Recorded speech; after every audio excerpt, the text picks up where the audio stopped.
bonjour et bienvenue à tous. Bonjour Priscilla. Bonjour Jérôme, comment vas-tu?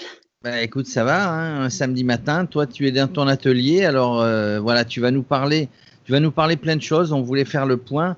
On voulait parler de ton atelier que tu as lancé, je crois, le premier jour du déconfinement. On voulait parler aussi de ce qui a été mis en place par le gouvernement pour réparer les vélos, le plan vélo à 50 euros, et puis toutes les actualités vélo sur Lyon, sur la France, puisque tu es au fait de toutes ces informations. Alors Alors, l'atelier. Alors l'atelier, effectivement, ça, c'est une association qui favorise l'insertion qui s'appelle les Ateliers de l'Audace.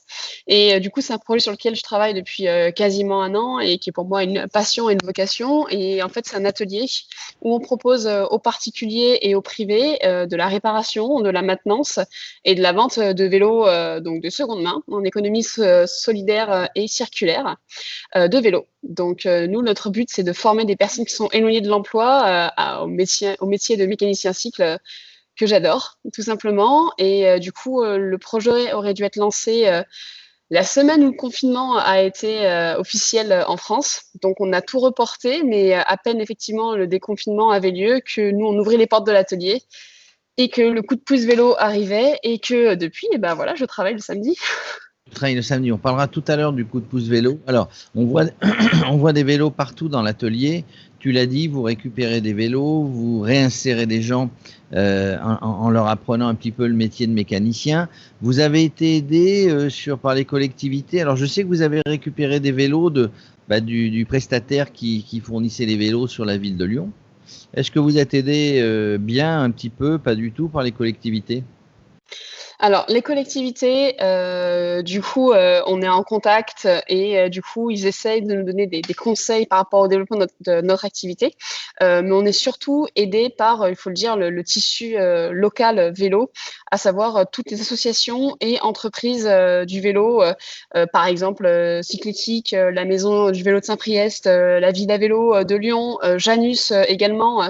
On a eu une réelle soutien immédiat de beaucoup de structures autour de nous et ça a fait un bien fou en fait de se rendre compte que dans le monde du vélo à Lyon, en fait, il y a moyen de pouvoir créer des passerelles et travailler ensemble. Donc oui, c'est un début sur les chapeaux de roue, mais je pense qu'il est surtout possible par la solidarité. Alors, des vélos partout, des gens qui vous aident. Est-ce que vous avez commencé à bien former? Vous avez eu des volontaires? Vous avez été les chercher en relation avec des associations, les gens à réinsérer, va-t-on dire? Alors oui, effectivement, donc on est en train de tisser des partenariats avec des structures sociales pour qu'elles nous orientent directement, donc des personnes avec des profils qui sont fragiles. Mais ça, par contre, c'est une activité qu'on va mettre en place dès que nous-mêmes, en fait, on sera plus fort sur nos positions, plus solides. Pour un premier mois d'activité, en fait, on va pas se mentir, tout n'est pas parfait. Et du coup, on préfère accueillir ce public bien plus fragile dans un cadre qui sera tout à fait maîtrisé. Donc là, pour l'instant, le staff est 100% bénévole parce qu'on est là par vocation, parce qu'on est là parce qu'on pense que le projet a de l'avenir, qu'il a du cœur et que c'est quelque chose dans lequel on a envie d'inscrire notre quotidien. Et pour l'instant, on est une dizaine de personnes qui bossent quasiment tous les jours. Donc, il y en a la moitié qui bosse 7 heures par jour sur le projet et l'autre moitié qui donne ses soirées, ses week-ends pour effectivement faire en sorte que, bah voilà, que tout ceci grandisse. Alors, des bénévoles, c'est le rodage. Ça fait longtemps que tu pensais à lancer ça. Alors ça existe dans d'autres villes, hein, bon, il y en a sur Lyon et ça existe partout. Est-ce que vous, quand ça va être bien rodé, quand ça va fonctionner, vous avez l'intention un petit peu de diffuser sur toute la France, de s'étendre, de mettre en place ce que vous aurez bien mis en place sur Lyon? Alors, il y a 2 choses, c'est que la première, c'est de se voir si la formule fonctionne. C'est-à-dire que si le travail qu'on fait ici, il satisfait tout le monde. Il satisfait nos clients, il satisfait les partenaires sociaux et il satisfait surtout les personnes qu'on accueille et qu'on forme. Dans ces cas-là, oui, on se pense qu'on se donnera le droit effectivement d'aller plus loin. Mais, l'objectif numéro un, c'est déjà que ce qu'on fait à notre échelle soit bon. Et effectivement, j'ai eu des propositions, pour un développement sur une échelle nationale. Parce que je pense qu'actuellement, au niveau de la mécanique cycle, il y a des besoins. Il y a aussi des envies au niveau de tout ce qui peut être social, de laisser une place à des personnes qui, pour l'instant, sont en marge. Mais je reste assez terre à terre et faisons déjà du bon travail ici. Et voyons après, je ne sais pas, l'année prochaine, on peut se donner un point. Et on fait un point l'année prochaine. Toute ta vie, tu as rêvé d'être mécano? d'être mécano vélo? Alors, pas vraiment en fait, moi j'ai commencé parce que, je faisais, 40 kilomètres pour aller au travail et en revenir, tous les jours, que j'avais un vélo, qui m'avait coûté 40 € et qui du coup était, souvent, en panne, que j'ai dû réparer par moi-même et qui, bah, du coup m'a fait la piqûre, du vélo. Je suis devenue accro à la mécanique cycle. Puis je trouve que c'est extrêmement valorisant en fait de pouvoir faire quelque chose de ses mains et de se rendre compte qu'on est capable d'agir et de réparer. Et moi, donc j'ai une carrière professionnelle, qui était, très business, faut dire ce qui est et par contre qui ne m'a pas rendue heureuse et du coup, bah, j'ai fait ce qu'on appelle une réorientation, ce qui est devenu assez commun, on va dire, au XXIe siècle pour des personnes de ma génération et je suis revenue vers ce qui me faisait, voilà, vibrer au quotidien et il y a toujours 2 facteurs pour moi, c'est le côté humain et le côté, bah, mécanique, savoir-faire et surtout transmission. Alors, on parlera ensuite de tes autres activités de business. Dans la réparation, donc déconfinement, le coup de pouce vélo, 50 euros, etc. Toi, donc maintenant, avec un petit peu de recul, bah, tu as les informations que tu as toi dans ton atelier, mais aussi les informations d'autres vélocistes. Ouais. Visiblement, tout le monde pense que c'est génial, que tout le monde est content. C'est pas tout à fait le cas. Non, non, c'est le coup de pouce vélo, effectivement, ça peut être une aubaine pour, tous les comment dire? Les foyers, qui ont des vélos et qui veulent vouloir effectivement se remettre au vélo. Certes, l'initiative, dans la forme, elle est très bonne. Par contre, dans le fond, on n'avait absolument pas, je pense, en France, les reins assez solides pour accueillir cette demande et en fait, il y a eu, 3 effets pervers. C Le premier, c'est qu'en fait, tous les vélocistes, en fait, que je peux connaître, sont complètement sous l'eau. C'est-à-dire qu'on s'est pris une vague sans aucune préparation et qu'on a tous dû modifier notre rythme de travail. Aujourd'hui, j'ai des collègues qui ont dû fermer boutique pour pouvoir juste traiter le coup de pouce vélo, c'est-à-dire plus de ventes, plus de clients habituels, plus de sorties, plus d'activités annexes que du coup de pouce vélo pour pouvoir effectivement donc traiter cette urgence.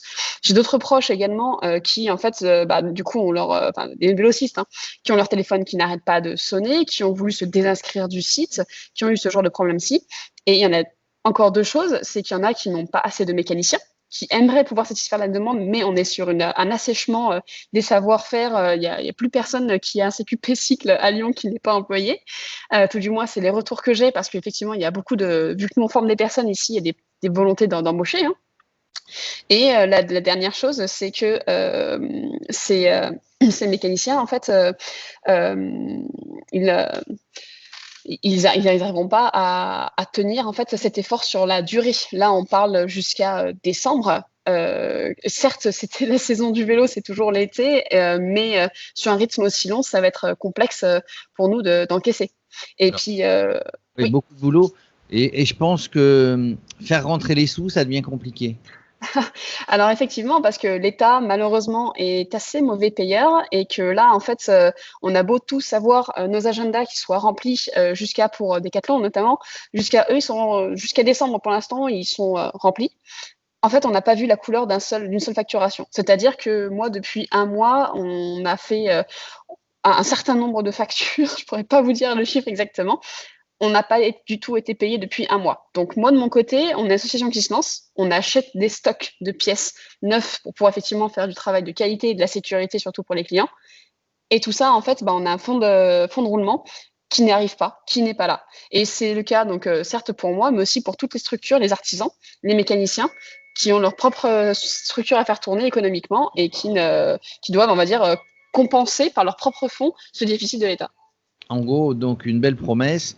Ça peut marcher, ça doit marcher. On voit l'animation dans l'atelier. Ça peut marcher, ça doit marcher. Il y a encore quelques détails à régler. Que fait Elisabeth Borne? Écoutez, c'est la question. Elisabeth, si vous nous entendez, je vous en prie, donnez-nous des réponses par rapport au délai de paiement. Donnez-nous des réponses également si sur à décembre, ça va s'arrêter ou pas. On sait également que l'enveloppe est de 60 millions, mais si du coup les 60 millions sont épuisés avant, est-ce que du coup ça va pas s'arrêter en septembre? Il y a beaucoup de questions qui sont faites. J'ai entendu également parler de l'académie pour former les mécaniciens. Moi, j'aurais énormément de personnes à en envoyer. Est-ce que ça va être tout centralisé à Paris? Est-ce qu'on ne pourrait pas avoir des antennes sur Lyon? Comment est-ce que les choses vont se passer pour que nous, on puisse répondre à cette demande et également aux objectifs de la loi LOM qui prévoit 10% de part modale de cyclistes en France d'ici 2014. Comment faire pour avoir les ressources nécessaires pour atteindre ces objectifs? Alors, plein de questions à poser à Madame la ministre. Si elle est toujours ministre, on parle d'un remaniement au juillet. Nous espérons évidemment qui est une vraie professionnelle de la mobilité, des transports, etc., Elisabeth Borne. On peut la recevoir sur Radio Cyclo, évidemment, pour qu'elle réponde à toutes ces questions. Mais tu as soulevé le vrai problème. Alors, outre le problème de logistique, de beaucoup de travail, qui se plaindrait d'avoir beaucoup de travail? Tu parlais de Decathlon tout à l'heure, n'a pas de problème de trésorerie, ou en tout cas moins qu'un artisan indépendant de quartier d'une grande ville. Donc ça pose réellement de problème. Pour terminer, tes autres activités via Romana, elles font du vélo, Radio Cyclo un petit peu, puisque on le rappelle, tu es chroniqueuse chez Radio Cyclo. Et d'ailleurs, ça se justifie, puisque tu es en plein dans les vélos, tu es une vraie professionnelle du vélo. Alors tes autres activités? Alors, elles font du vélo, elles continuent de rouler, hein. Heureusement, le déconfinement a eu lieu, donc on peut reprendre un petit peu la route et se remettre derrière un guidon. Sauf que, effectivement, du fait de mon activité, à moins de rouler entre 1h et 5h du matin, ça va être compliqué pour moi. Mais en tout cas, je crois qu'elles vont bien. Radio Cyclo, je crois que pareil, ça va de l'avant. Et via Romana, on a donc des dossiers qui sont en train de se déclencher, pour lesquels j'espère pouvoir vous en parler d'ici les mois à venir. Et notamment, je l'espère, je croise les doigts, un bel événement sur Lyon. Ah, un bel événement sur Lyon. Alors tiens, en parlant de Lyon et en parlant des activités Radio Cyclo, je te l'apprends, je te l'apprends pas, je t'ai mis dans la confidence. Des choses à venir, le Radio Cyclo Tour, c'est-à-dire qu'avec TV des Chefs, avec Tech Prod, nous allons suivre le Tour de France d'une autre manière et on s'arrêtera évidemment à Lyon. Peut-être qu'on fera les 4 heures de direct de ton atelier ou d'un endroit que nous aurions trouvé pour diffuser en direct et parler gastronomie et parler vélo. On sera aussi, tiens, le 6 juillet, la Route du Diable organisée par Pascal Bride. Donc ça part le 6 juillet de Valence et puis ça remonte vers l'Alsace. Donc il y aura un plateau radio Cyclo. Voilà, les événements reprennent et puis on fait, nous, après un nombre incalculable d'écoute et de visio et d'interviews pendant ce confinement puis le déconfinement, bien voilà, on va reprendre petit à petit. Avec toi, évidemment, on va reprendre les événements. Voilà, c'était bien de faire un petit focus. Est-ce que tu as quelque chose à rajouter? Un cri du cœur Alors, aux gens qui veulent faire réparer leur vélo? Alors, une information calendrier, c'est que à Lyon, le 9 juillet, il y a le lancement l'inauguration du cluster mobilité qui va réunir plus d'une centaine de structures différentes. Donc, je pense que c'est un événement à noter dans les agendas. On pourra vous en faire un retour d'ailleurs. Et effectivement, le cri du cœur actuellement, c'est surtout pour Audace, Poulier, donc du coup, qui favorise l'insertion et qu'on gère actuellement. C'est vous avez des vélos à faire réparer?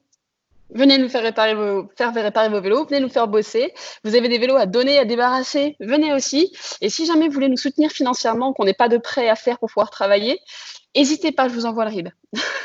Alors, pas de problème, le cri du cœur était un cri du cœur financier. Le nom de l'association, le site internet qu'on vous retrouve? Alors, le site internet est en construction, donc si quelqu'un, effectivement, en informatique veut aussi venir nous aider, parce que c'est très bien tenir un tournevis, mais boit bien un clavier, c'est une possibilité. Et sinon, c'est la page Facebook, les ateliers de l'audace, tout simplement. Les ateliers de l'audace. Voilà, n'hésitez pas, si vous êtes sur Lyon, les environs de Lyon, aidez-les d'une manière ou d'une autre, en donnant des vélos, en achetant des vélos, en venant éventuellement aider à la réparation. Et tout à fait. En donnant des sous. J'imagine que c'est une association qui a été déclarée d'utilité publique ou qui le sera d'ailleurs, et donc les dons seront défiscalisés. C'est important, hein, si vous allez faire des dons, vous avez envie de faire des dons aux associations, n'oubliez jamais que en faisant un don aux associations d'utilité publique, vous pouvez défiscaliser et je crois déduire 60% de la valeur du don. En gros, vous faites un don de 1 000 € à Priscilla, eh bien vous pourrez 600 € de vos impôts. On se croirait à la bouche. Jérôme, je t'embauche quand tu veux comme bénévole pour la communication. Tu veux pas faire du fundraising? Oui, je viendrai un petit peu, on en discutera. J'adore le commercial. C'est ma vie. Merci Priscilla, on a fait un petit focus. C'était intéressant. On te laisse retourner au vélo, à toutes tes activités, puis à très bientôt. À très bientôt Jérôme. Merci beaucoup.